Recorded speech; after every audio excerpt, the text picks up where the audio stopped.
চর্মরোগ আতঙ্কে ভুগছেন শিশু থেকে বৃদ্ধ সবাই এই রোগে আক্রান্ত হলেও বেশি ভুগছেন নারীরা। প্রায় 2 বছর পার হলেও সম্পূর্ণ সুস্থ হননি কেউ। শুরুতে শরীরের বিভিন্ন স্থান থেকে বের হয় ছোট ছোট দানা, এরপর বাড়ে চুলকানি, ধীরে ধীরে বড় হয় ক্ষত। এমন অজ্ঞাত এক চর্মরোগে ভুগছেন।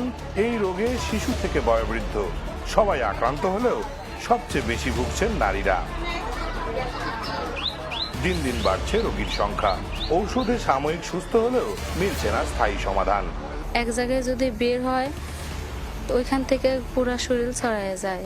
ওষুধ পানি খাচ্ছে তো ভালো করে সারে না, যে খায় 2 দিন পর থাকে আবার চুলকা আবার সেই হয়ে যায়। চর্মরোগ বিশেষজ্ঞ বলছেন করোনার পার্শ্ব প্রতিক্রিয়ায় বাড়ছে এ ধরনের চর্মরোগ। কোভিডের টিকা নেওয়ার পর থেকে কি আপনি অ্যালার্জি সমস্যায় ভুগছেন?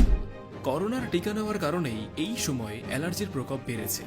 এখন ঘন ঘন অ্যালার্জির রিয়াকশন হচ্ছে, শরীরে চুলকানি হচ্ছে, ঘা হচ্ছে, ফুলে যাচ্ছে, অস্বস্তি লাগছে, যেটা আগে হতো না।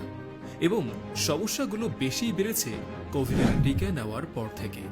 ফাইজার ও মডার্নের মতো টিকাগুলোর ক্ষেত্রে অ্যালার্জির প্রতিক্রিয়া বেশি দেখা গিয়েছে। কোভিডের সময় দেখা গিয়েছে আমরা বেশ কয়েকবার ভ্যাকসিন নিয়েছি, অনেক ধরনের ঔষধ খেয়েছি।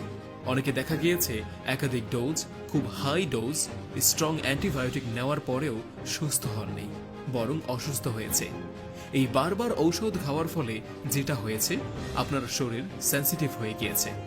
আপনার যে রোগ প্রতিরোধ ক্ষমতা ছিল সেটা খুব রিঅ্যাক্টিভ হয়ে গিয়েছে। এই জন্য খুব অল্প কারণেই আমাদের শরীরে অ্যালার্জি দেখা দিচ্ছে, গা ফুলে যাচ্ছে, চুলকাচ্ছে। এই সমস্যার জন্য এখনো যদি কোনো সমাধান না নেন, তাহলে আপনার হতে পারে ব্লাড ক্যান্সার অথবা ডায়াবেটিস কিংবা লিভার সমস্যা। কারণ অ্যালার্জি হচ্ছে রক্তের ভেতর ভাইরাস।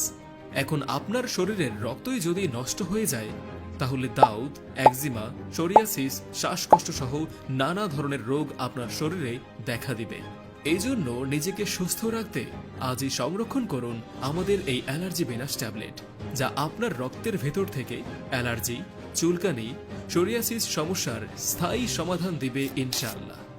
এর কোনো সাইড এফেক্ট নেই, সম্পূর্ণ পার্শ্ব প্রতিক্রিয়া মুক্ত অ্যালার্জি বিনাশ ট্যাবলেট। অর্ডার করতে অর্ডার নাও বাটনে ক্লিক করে আপনার নাম, ঠিকানা এবং ফোন নম্বর দিন, অথবা স্ক্রিনে দেওয়া নাম্বারে ফোন করে অভিজ্ঞ হেকিমদের সাথে সরাসরি কথা বলতে পারেন।